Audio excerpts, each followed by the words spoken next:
Donc, que Dieu soit béni ce soir. On va aller directement dans la parole de Dieu, sans plus tarder, parce qu'il y a un bon message à voir, à revoir. Et nous allons aller particulièrement ce soir dans l'analyse des proverbes. Les proverbes, le livre des proverbes. Nous allons essayer ce soir de voir ce livre-là dans les Écritures, ce qu'il a à nous enseigner aujourd'hui. Nous allons voir une analyse du livre des proverbes, analyse succincte, mais cependant analyse quand même. Nous allons voir différents sujets dans ce livre-là. On va lire, si vous voulez bien, un chapitre entier du livre des proverbes au chapitre 9. Livre des proverbes, chapitre 9, où il y a une comparaison, si je peux m'exprimer ainsi, à une sorte d'antithèse entre la sagesse et la folie. Donc, particulièrement, on lit au chapitre 9, la sagesse bâtit sa maison. Elle a taillé ses 7 colonnes, elle a égorgé ses victimes, mêlé son vin et dressé sa table. Elle a envoyé ses servantes, elle crie sur le sommet, on parle de la sagesse, elle crie sur le sommet des hauteurs de la ville. Qu'est-ce qu'elle crie? Que celui qui est stupide entre ici. Elle dit à ceux qui sont dépourvus de sens, venez manger de mon pain et buvez du vin que j'ai mêlé. Quittez la stupidité et vous vivrez. Et marchez dans la voie de l'intelligence. Celui qui reprend le moqueur s'attire le dédain, et celui qui corrige le méchant reçoit un outrage. Ne reprends pas le moqueur, de crainte qu'il ne te haïsse. Reprends le sage, et il t'aimera. Donne au sage, et il deviendra plus sage. Instruis le juste, et il augmentera son savoir. Le commencement de la sagesse, c'est la crainte de l'Éternel. Et la science des saints, c'est l'intelligence. Et la sagesse de parler, de dire, c'est par moi que tes jours se multiplieront et que les années de ta vie s'augmenteront. Si tu es sage pour toi. Si tu es moqueur, tu en porteras seul la peine. Donc la sagesse vient de se présenter. Ensuite, antithèse, la folie. Il est dit ici, la folie est une femme bruyante, stupide, ne sachant rien. Elle s'assied à l'entrée de sa maison sur un siège dans les hauteurs de la ville pour crier aux passants qui vont droit leur chemin, que celui qui est stupide entre ici. Elle dit à celui qui est dépourvu de sens, « Hey, écoute, les eaux des robets sont douces et le pain du mystère est agréable. » Et il ne sait pas, c'est un ignorant, il ne sait pas, comme à Laodicée, il ne savait pas. Il ne sait pas quoi? Que là sont les morts et que ses invités, les invités de la folie, sont dans les vallées du séjour des morts, dans les vallées de l'enfer. Amen. Seigneur, nous te demandons de nous aider, évidemment, à suivre la sagesse, à quitter la folie, la stupidité, et que nous puissions te servir avec joie, que nous puissions te servir avec allégresse et crainte de l'Éternel. Nous te demandons ces choses dans le nom de ton Fils, sagesse incarnée, Christ Jésus. Amen. Et tout le peuple dit Amen. Gloire à Dieu. Analyse des proverbes. Un proverbe, qu'est-ce qu'un proverbe? Un proverbe, c'est une déclaration très courte sur la vie. Et on y trouve souvent à l'intérieur une comparaison, une sorte de comparaison, comme je l'ai dit, antithèse, comme par exemple au chapitre 11, verset 1er, la balance fausse est en horreur à l'Éternel, mais le poids juste lui est agréable. Donc, il y a antithèse, il y a contraire, bien souvent, dans un verset des proverbes. Et je me rappelle, lorsque j'étudiais le grec à l'école, au collège, et souvent on nous faisait traduire du grec au français des sortes sortes de sagesse grecque. Il y en avait beaucoup, beaucoup. Vous voyez, c'était des petites phrases, parfois 3, 4, et le livre des Proverbes est un peu comme cela, donc, où il y a des petites choses qui sont dites rapidement en capsule, mais qui possèdent évidemment un élément de vérité, ce qui n'est pas le cas, évidemment, avec la sagesse des Grecs, ou la sagesse, donc, du monde, ou la psychologie humaine, comme on l'appelle, donc, aujourd'hui. Dans un proverbe, lorsqu'il y a antithèse, folie, sagesse, balance fausse, poids juste, eh bien, bien souvent, c'est de rapprocher dans une même phrase deux expressions de sens totalement opposés. Voyez, pour les mettre en comparaison, comme un contraste flagrant, on va placer un diamant sur un fond noir pour que la vérité, donc, jaillisse et ressorte encore avec plus d'éclat. Les proverbes, dans leur suite, quand on les lit les uns après les autres, bien souvent, n'ont aucun lien les uns avec les autres. Parfois, bon, on en a un, donc on passe à l'autre, il n'y a pas de rapport particulier entre les uns ou les autres. Au début du livre des Proverbes, on nous dit à qui est désigné le livre des Proverbes.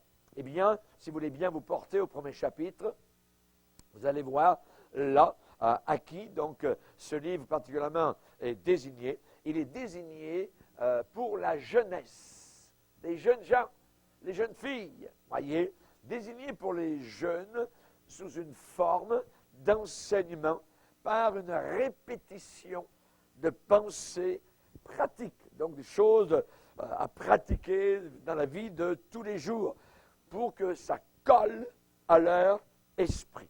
Par exemple, au verset 4, il est dit que les Proverbes, c'est pour donner aux simples du discernement et aux jeunes hommes de la connaissance et de la réflexion.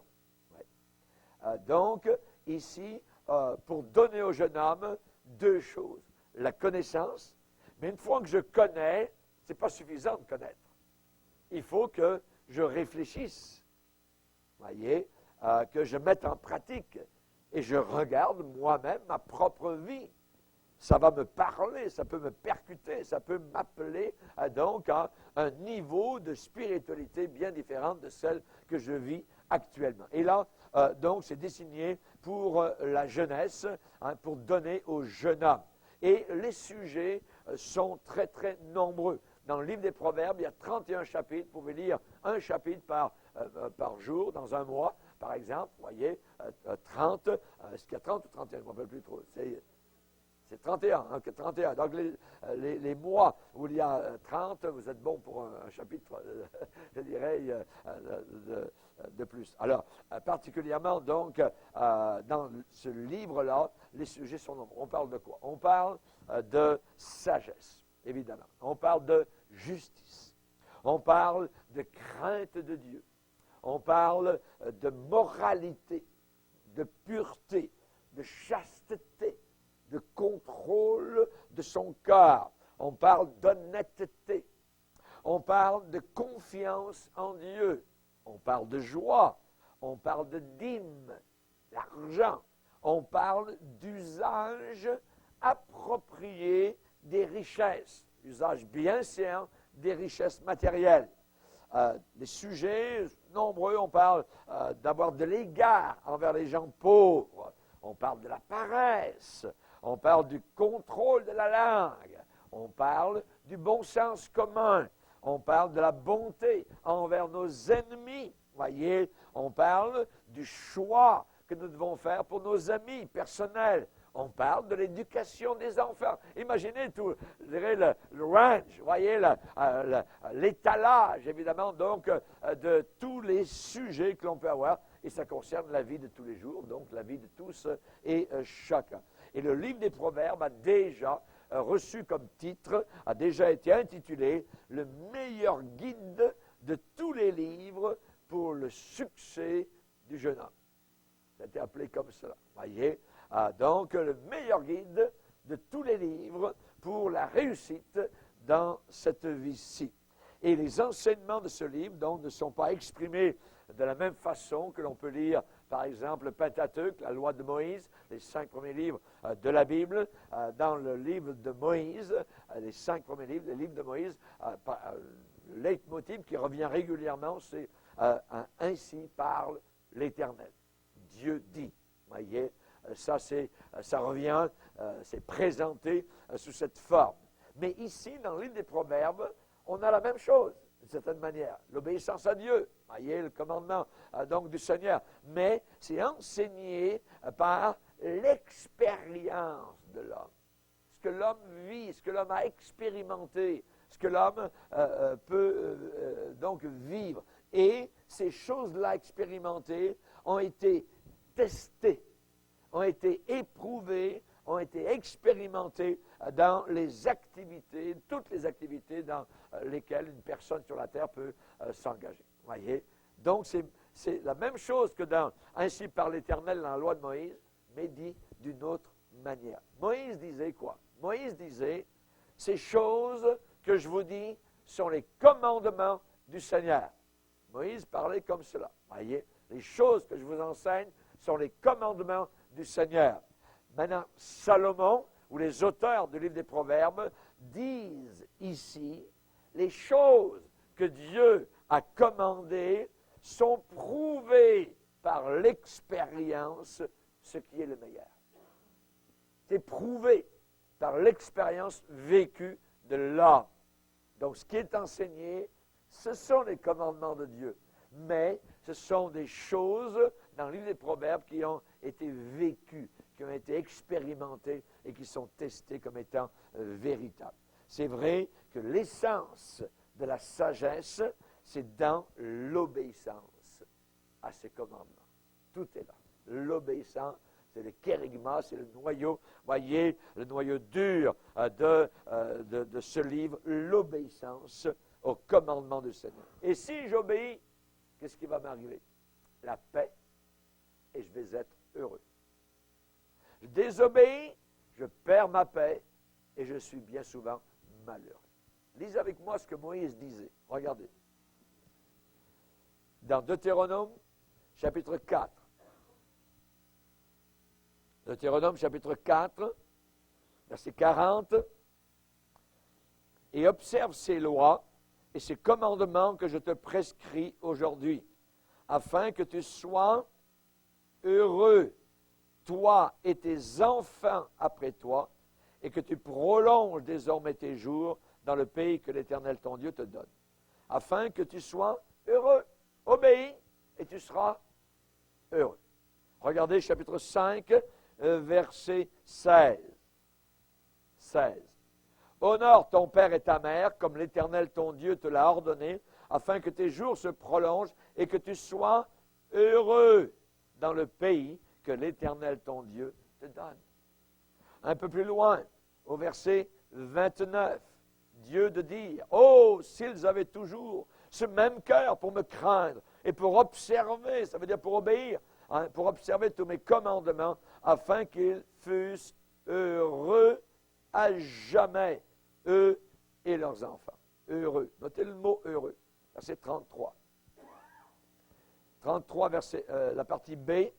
Afin que vous viviez et que vous soyez heureux, afin que vous prolongiez vos jours dans le pays dont vous aurez la possession.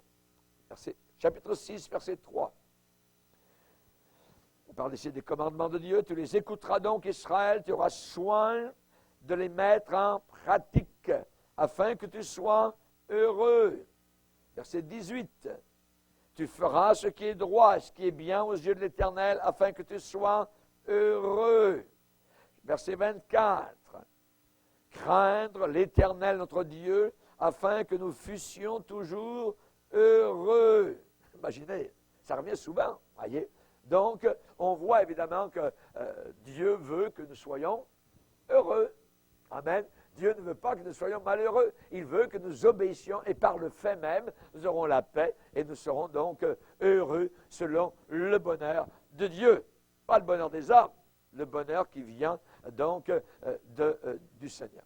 Quelqu'un a dit, si le monde était gouverné par la sagesse de ce seul livre des Proverbes, ce serait sans aucun doute une nouvelle terre où la justice habiterait.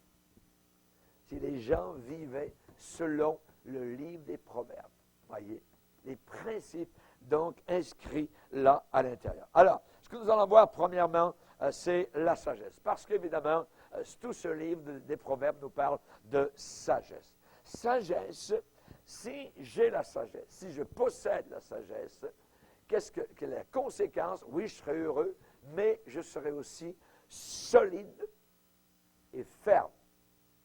La sagesse de Dieu m'amène la solidité spirituelle et la fermeté spirituelle. Sagesse, en hébreu, c'est okma. Okma. H-O-K-M-A. Okma. Voyez? Et ça vient de la racine du verbe akam. H-A-K-A-M. Et le verbe akam, d'où vient sagesse, que veut dire le verbe akam? Ça veut dire être solide. Être solide et sagesse ont un lien ensemble. La personne sage, qui possède la sagesse de Dieu, c'est quelqu'un de solide, quelqu'un de ferme. Les résultats de la sagesse de Dieu en nous feront que nous serons fermes, nous serons fixes, nous serons assurés, plein d'assurance, voyez. Évidemment, donc, quand on arrive à la connaissance de Dieu, quand on connaît vraiment notre Dieu, et nous arrivons aussi à une moralité. Une moralité. Nous vivons proprement selon le Seigneur. Maintenant, l'auteur du livre des Proverbes parle d'une certaine manière. Il parle comme un père parle à son fils. Regardez, on va le voir dans Proverbes. Il y a toujours un doigt dans le livre des Proverbes. Proverbes, premier chapitre, verset 8. Écoute, mon fils, l'instruction de ton père. Verset 10. Mon fils, si des pécheurs veulent te séduire, ne te laisse pas gagner. Chapitre 2, verset 1er. Mon fils, si tu reçois mes paroles. Chapitre 3, verset 1er. Mon fils, n'oublie pas mes enseignements. Verset 11. Mon fils, ne méprise pas la correction de l'Éternel. On continue, chapitre 4, verset 1er. Écoute, mon fils, l'instruction d'un père.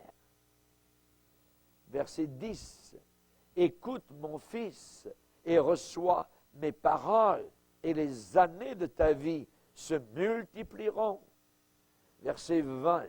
Mon fils, sois attentif à mes paroles. Chapitre 5, verset 1er. Mon fils, sois attentif à ma sagesse. Chapitre 6, verset 1er. Mon fils, si tu as cautionné ton prochain. Verset 20. Mon fils, garde les préceptes de ton père.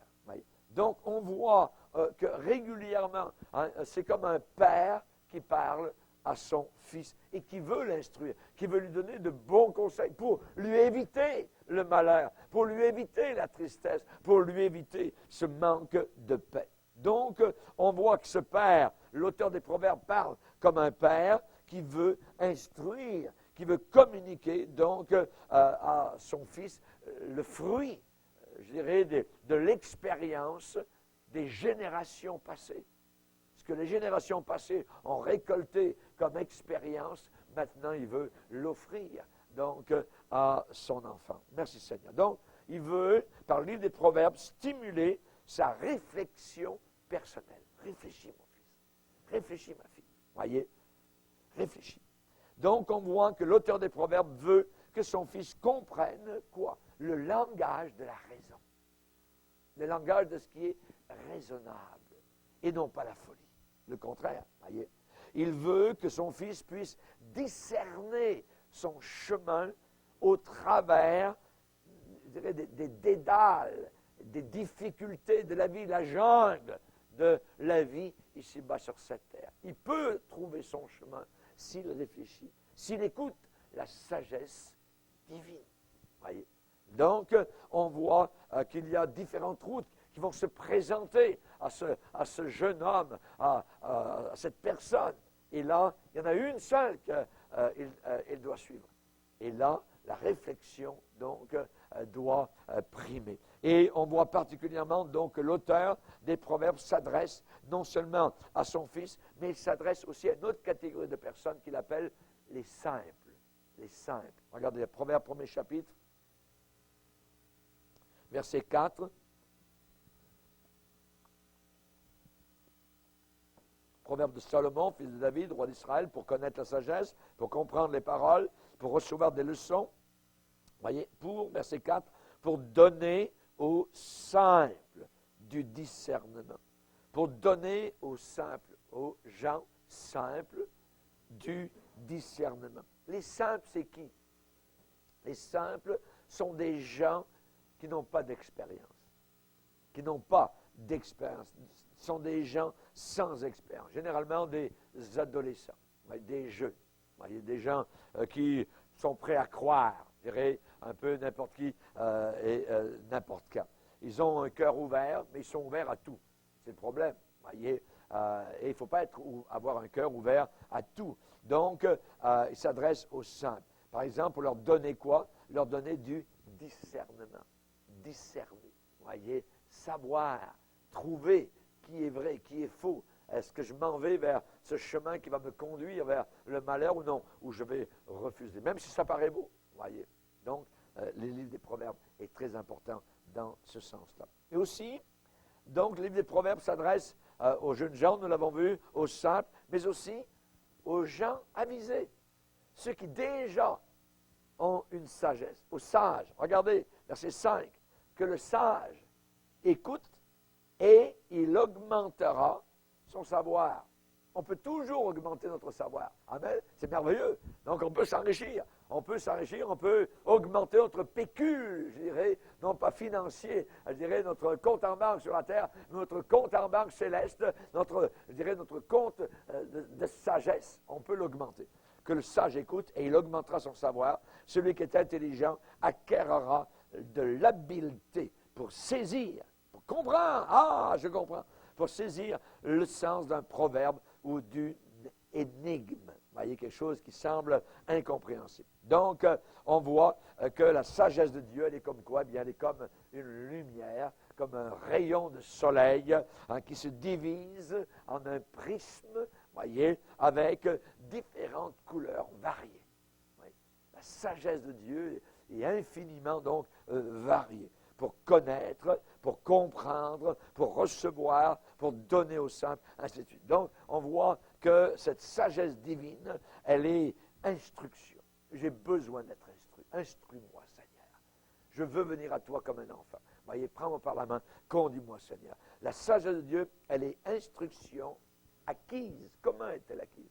Elle est acquise par un effort persévérant. Il faut vouloir connaître.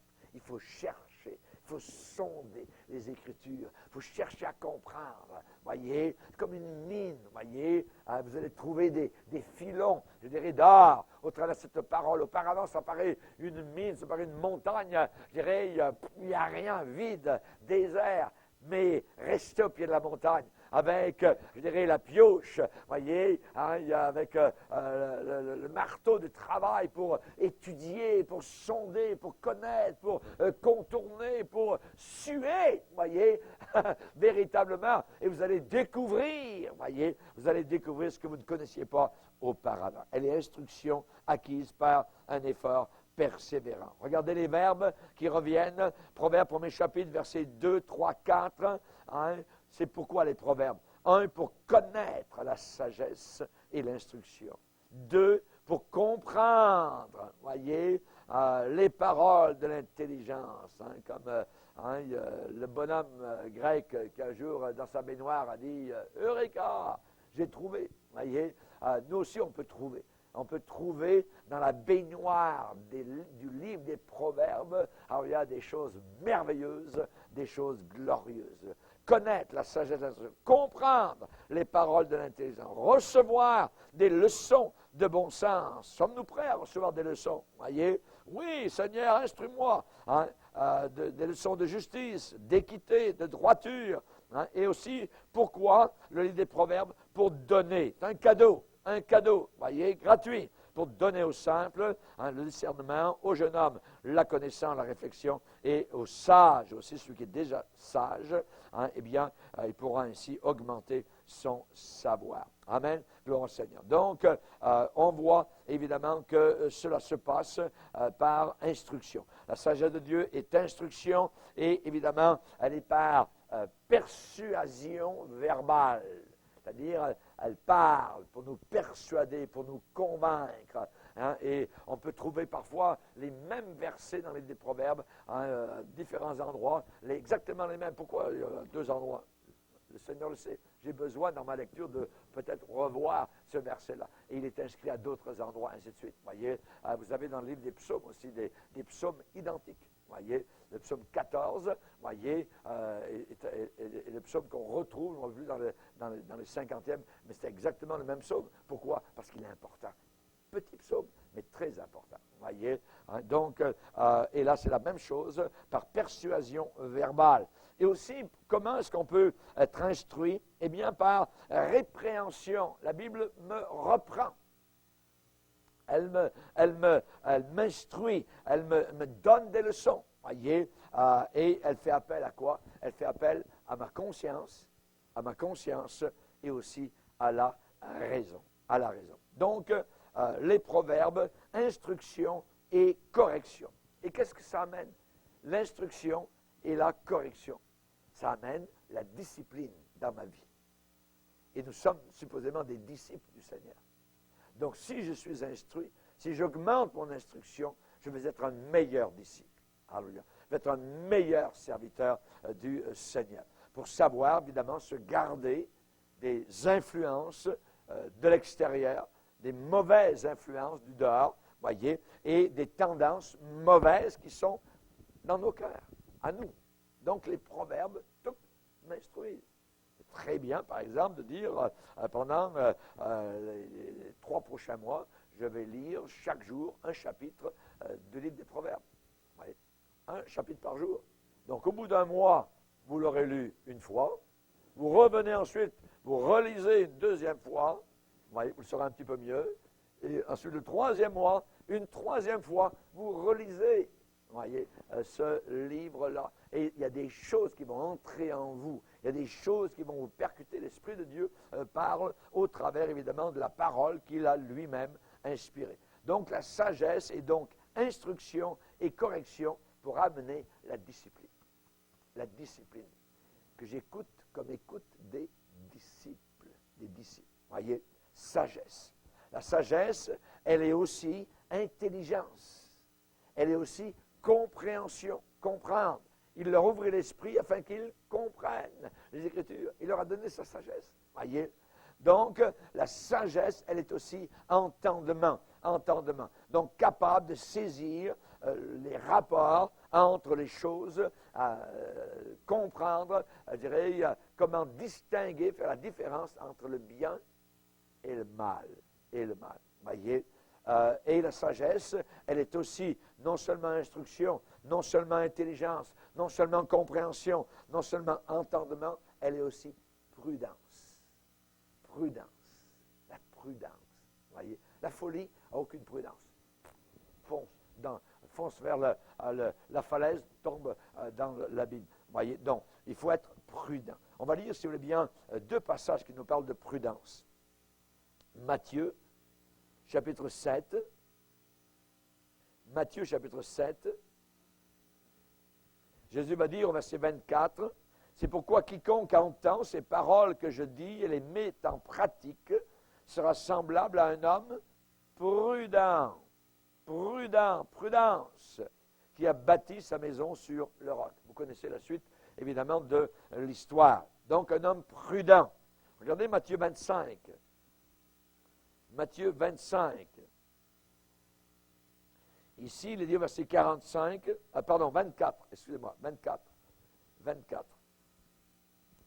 Matthieu 24, verset 45, Jésus va poser la question ici particulièrement et il va demander quel est donc le serviteur fidèle et prudent, encore prudence, que son maître a établi sur ses gens pour leur donner la nourriture au temps convenable. Heureux ce serviteur que son maître à son arrivée trouvera faisant ainsi. Donc, la prudence, voyez, pour donner au simple le discernement. Discernement, c'est orma, en hébreu, et ça veut dire finesse. Le discernement, la finesse, pour donner, les proverbes sont là pour donner la prudence, pour donner aussi la finesse, le discernement, pour avoir une capacité pour déjouer les ruses des hommes.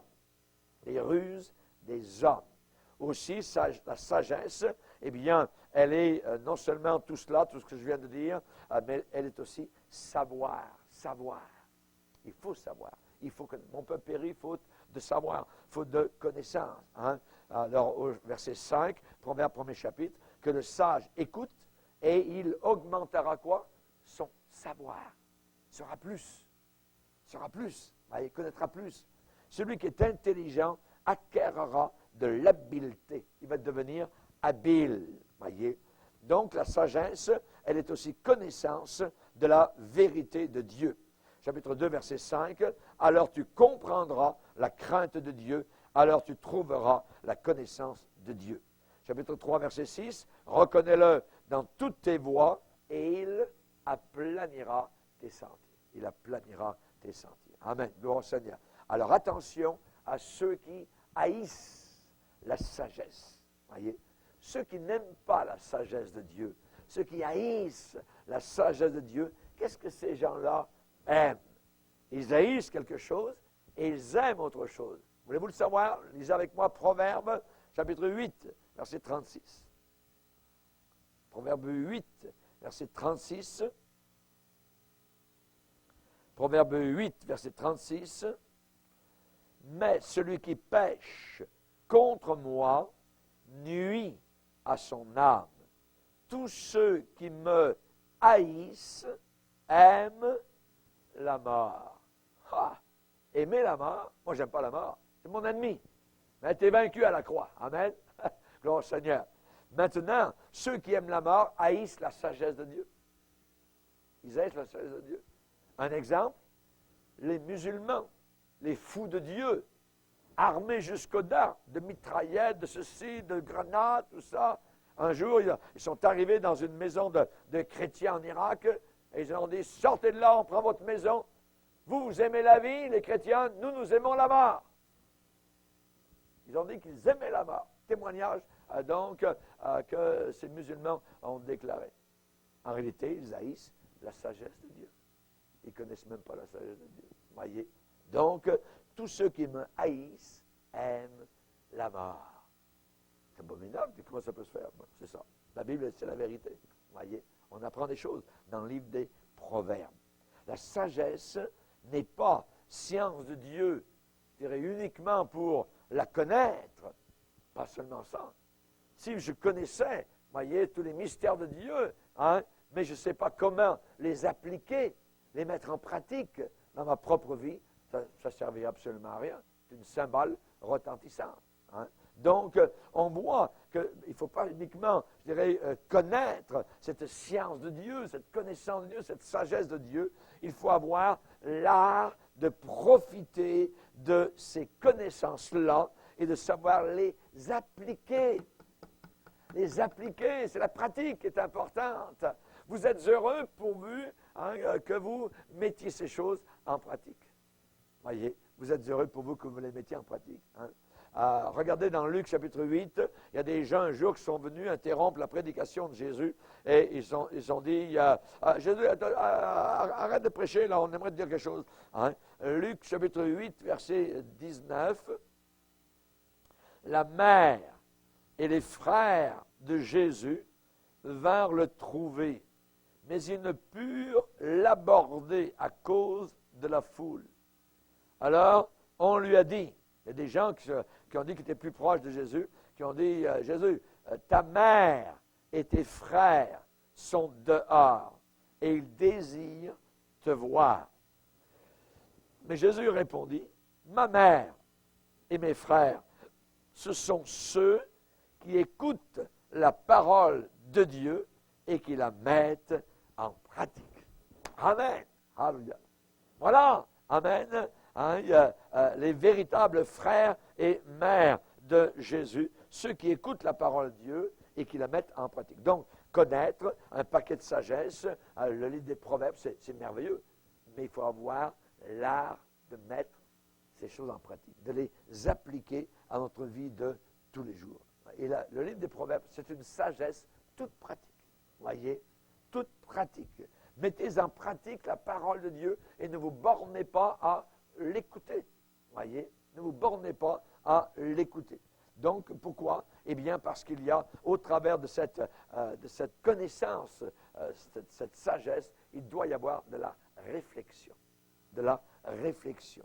Pour donner au jeune homme connaissance et réflexion. Connaissance, oui, mais réflexion aussi. Oui, réflexion. On va voir la conférence sur l'enfer est-il réel? C'est bon de savoir tout cela, mais normalement, ça doit me faire réfléchir. Parce que je ne veux pas y aller. Voyez? Et je prie que tous les gens qui seront à notre conférence, vraiment, se tournent vers Jésus après l'enseignement de cette sagesse divine sur l'enfer éternel. Donc, pour donner au jeune homme la connaissance et la réflexion. Pour donner aussi du bon sens, voyez, de la perspicacité, ça veut dire de la capacité de voir comment sont les choses, de percevoir la nature véritable des choses, d'aller par derrière, pas l'apparence, puisqu'il nous est dit qu'à la fin des temps, les chrétiens, pour beaucoup, une grande majorité, auront uniquement l'apparence de la piété. Donc, il faut que, non seulement que j'ai un état de choses, une réflexion sur ce que j'entends, je vois. Non, non, il faut que le Saint-Esprit, au travers de sa parole, m'enseigne et me dise la véracité de ce qui est véritablement peut-être caché.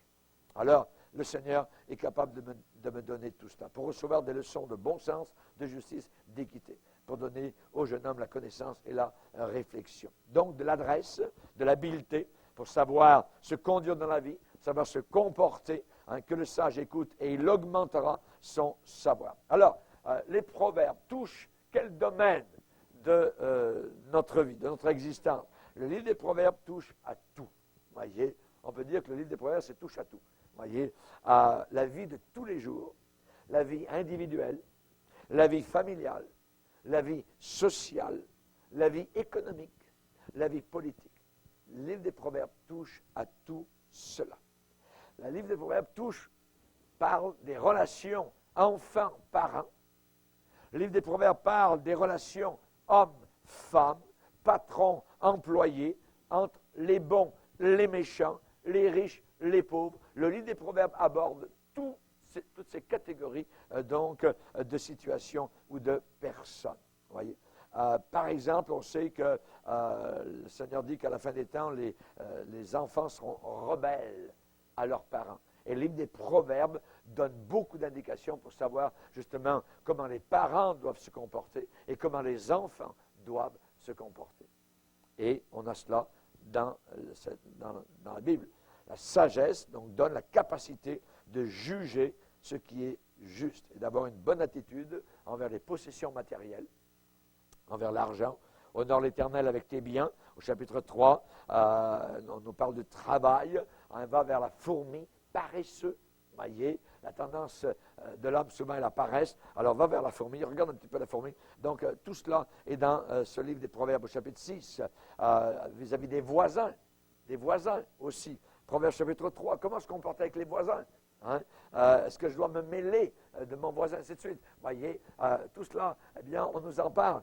Proverbe chapitre 3, versets 27 à 29, on nous parle de la femme fidèle, l'épouse fidèle, mais on nous parle aussi de la femme frivole. On nous parle de la femme impure, la femme corrompue. Hein? Donc, on a tout cela.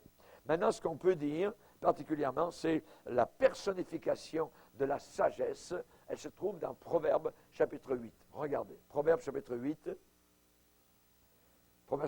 verset 22. Et vous allez vite voir en filigrane de qui il s'agit. Regardez, chapitre 8, verset 22.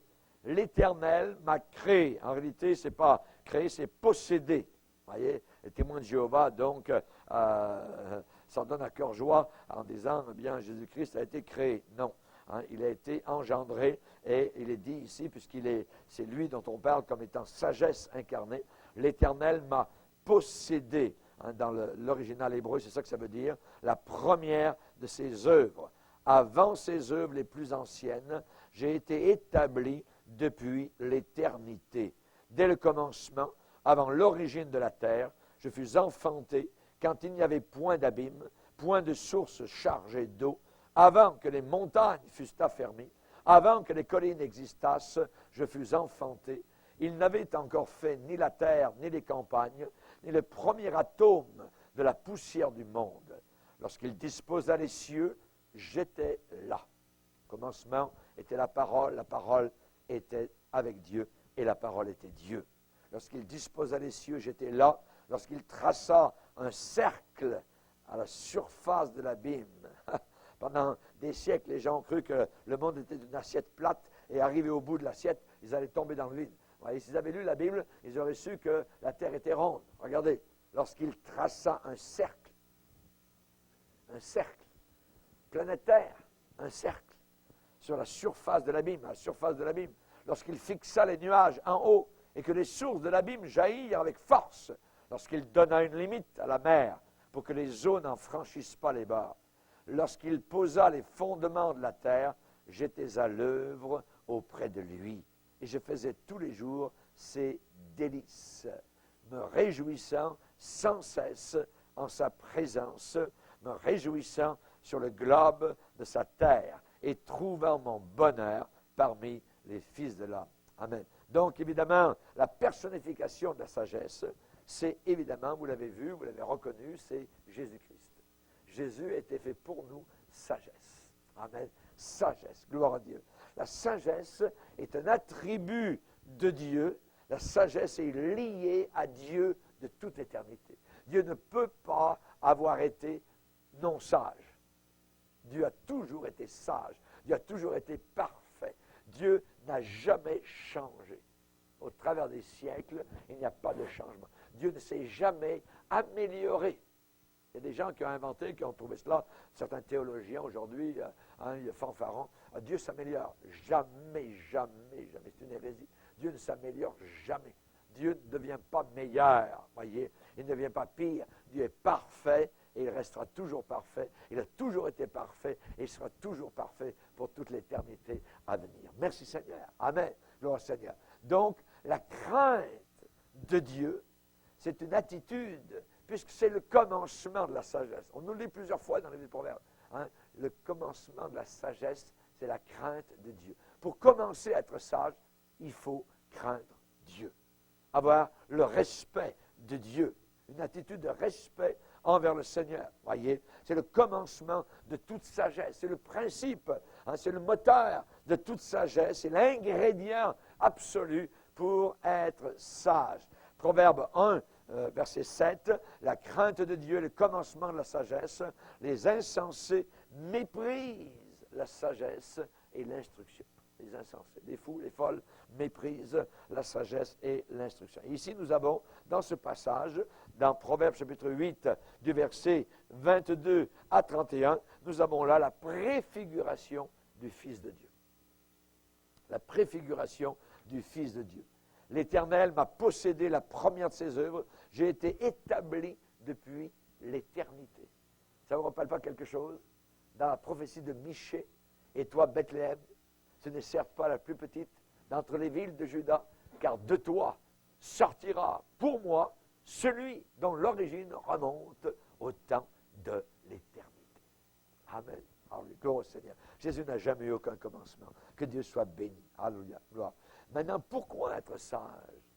Pourquoi être intelligent ou rechercher l'intelligence? Eh bien, tout d'abord, nous savons que ça va nous préserver de la femme étrangère. La femme étrangère dans la Bible, c'est toujours celle qui est étrangère à Dieu, étrangère au commandement de Dieu, étrangère à la loi de Dieu. On va le lire dans Proverbe 7. Proverbe chapitre 7. Ici, il est dit particulièrement au verset 4.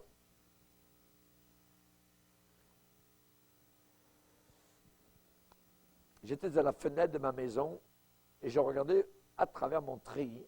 J'aperçus parmi les stupides, je remarquai parmi les jeunes gens un garçon dépourvu de sens, insensé. Il passait dans la rue, près de l'angle où se tenait une de ces étrangères. C'est une prostituée, voyez. Il se dirigeait lentement du côté de sa demeure. C'était au crépuscule, donc on ne voit pas vraiment les visages, comme ça il passe inaperçu. Voyez, pendant la soirée, au milieu de la nuit et de l'obscurité. Et voici, il fut abordé par une femme ayant la mise, donc la tenue, voyez, d'une prostituée. Et la ruse dans le cœur. Voyez. Donc, et là, on voit qu'il s'en va vers elle. Elle lui raconte des histoires à dormir debout, tout ça. Elle lui parle de religion, elle lui parle de Bible, ainsi de suite. Vous voyez, je devais un sacrifice d'action de grâce à Dieu, c'est merveilleux. Mon mari n'est pas à la maison, tu arrives bien, c'est Dieu qui a permis ça. Vous voyez, verset 21, elle le séduisit à force de parole, elle l'entraîna par ses lèvres doucereuses. Et il se mit tout à coup à la suivre, comme le bœuf qui va à la boucherie, comme un fou qu'on lie pour le châtier, comme l'oiseau qui se précipite dans le filet. Amen. Sans savoir, il ne sait pas. Voyez, il ne sait pas. Sans savoir que c'est au prix de sa vie. Sans savoir que c'est au prix de sa vie. Maintenant, là, c'est, je dirais, ce que nous lisons. Il y a d'autres choses derrière ça. La prostituée, elle est décrite dans Proverbe chapitre 17. Le système écuménique de la fin des temps. Le fou, l'insensé, il se précipite. On est pareil, il n'y a pas de problème, voyez. On peut marcher ensemble. Et quand est-ce que ça se passe tout ça? Au crépuscule. Nous sommes au crépuscule des temps, à la fin des temps. Et les choses sont pas trop claires, c'est pas très net comme ça a été déjà auparavant. Donc c'est flou, voyez. Au crépuscule, pendant la soirée, au milieu de la nuit, l'obscurité. On est abordé, voyez. Il y a des curés qui viennent nous aborder, il y a des évêques, ça. Vous pourriez venir, vous êtes invités, tout ça, une grande conférence œcuménique à Manille, tout ça, il y a frais payés, tout ça, hôtel 8 étoiles, tout ce que vous voulez, tout ça. Il y aura des bouddhistes, il y aura des musulmans, tout ça. La prostituée, elle le séduisit à force de parole, la ruse dans le cœur. La ruse dans le cœur. Rome, les musulmans, les bouddhistes, ainsi de suite. Et ce sont les niaiseux, ce sont les simples qui, évidemment, vont vers ce chemin-là et ne savent pas que c'est au prix de leur vie. Ils négligent leur héritage spirituel. Ils le dilapident. Il y a des leçons à apprendre pour aujourd'hui. C'en est une, il y en a beaucoup d'autres. Maintenant, j'aimerais dire, par rapport, puisqu'on parle un survol du livre des Proverbes pour expliquer, donc, c'est l'analyse du livre des Proverbes.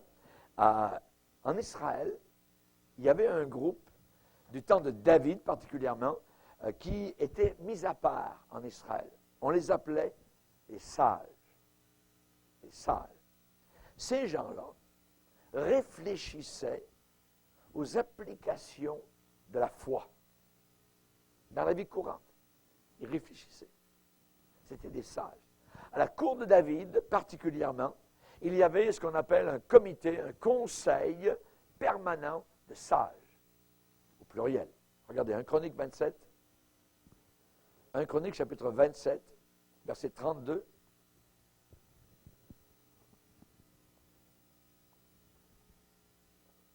Un Chronique chapitre 27, verset 32. Jonathan, oncle de David, était conseiller notez le mot conseiller dans ce passage, était conseiller, donnait des conseils, homme de sens et de savoir.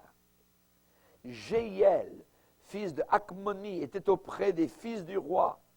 Achitophel était conseiller du roi. Ushaï, l'Archian, était ami du roi. Après Achitophel, Jéhojada, fils de Benaïa, et Abiatar furent conseillers. Joab était chef de l'armée du roi. Vous voyez, tous les conseillers qui étaient là autour de David. Il y avait un conseil permanent de sages, d'hommes sages. Et vous savez qu'il y avait 3 catégories de sages.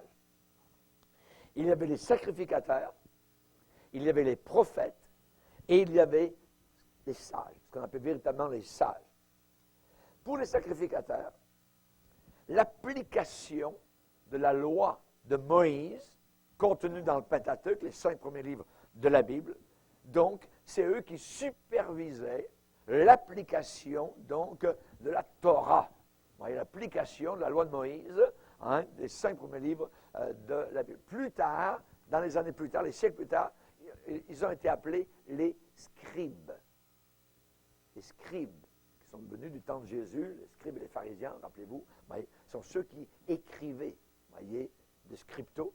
Donc, les scribes, c'était des gens qui écrivaient la Bible, donc qui rapportaient les écrits, qui consultaient, qui regardaient l'application donc de la parole de Dieu. Il y avait une deuxième catégorie de sages, les prophètes. Les prophètes, eux, ils avaient un message. Ils prêchaient la parole de Dieu et ils axaient leur message sur la relation des gens avec Dieu, leur relation avec le Seigneur. Et quand leur relation avec Dieu ne fonctionnait pas, vous les entendiez. Les Jérémie, les Amos, les Ésaïe, ainsi de suite. Voyez? Donc, ils sonnaient l'alarme. Voyez? Arrêtez le train. Il n'y a plus de rail au bout, tout ça. C'était des alarmistes. Voyez? Les prophètes de Dieu. Donc, c'était des sages. Ils disaient d'une certaine manière, comme on lit au psaume 2, « Et maintenant, roi, conduisez-vous avec sagesse, juge de la terre, recevez instruction. » Ouais. Et il y avait une troisième catégorie de sages, c'était ce qu'on appelait les sages eux-mêmes, les sages. Les sacrificateurs, appelés plus tard les scribes, les prophètes et les sages. Et les sages concentraient surtout leur réflexion sur la deuxième partie du décalogue. La première partie du décalogue, dans les commandements, ont affaire entre l'homme et Dieu. Et la deuxième partie ont affaire dans l'homme vis-à-vis de l'homme, selon Dieu. Et là, les sages concentraient leur réflexion sur cette deuxième partie. Par exemple, honore ton père et ta mère. Tu ne tueras pas, pas d'adultère. Tu ne voleras pas, tu ne déroberas pas de faux témoignage. Tu ne convoiteras pas la maison de ton prochain, la femme de ton prochain, son serviteur, son âne, ainsi de suite. Donc, ces sages concentraient leur réflexion sur cette partie-là. Comment les gens vivaient.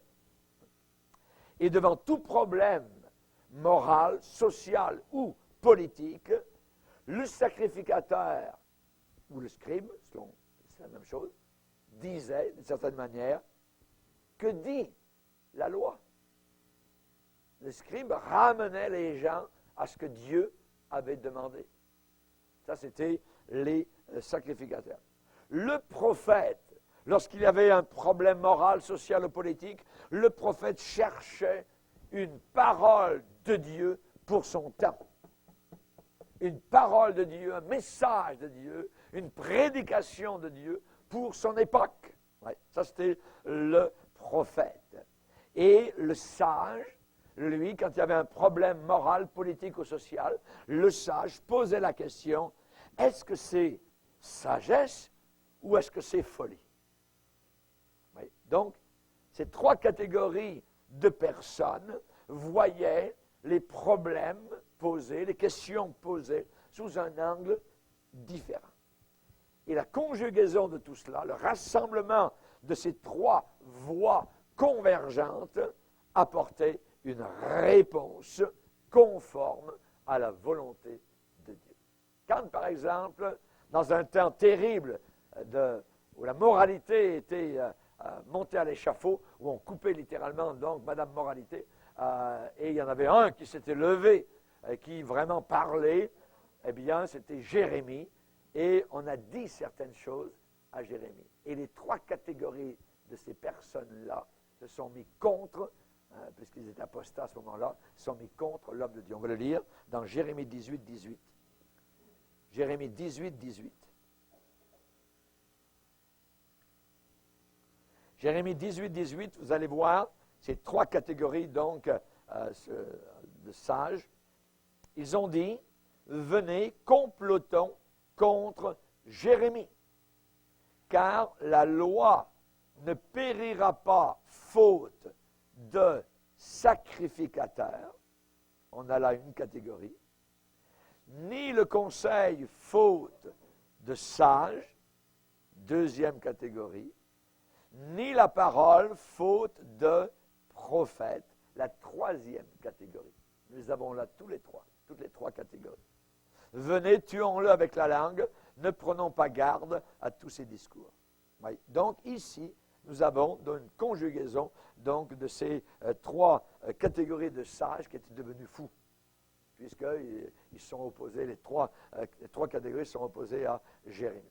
Dans la Bible, on a le privilège, évidemment, de bénéficier de ces trois canaux donc, de révélation dans la Bible. Le livre de la loi, les 5 premiers livres, donc, sont là, on peut les lire, voyez. On a les livres des prophètes, et là aussi Dieu nous parle, clairement.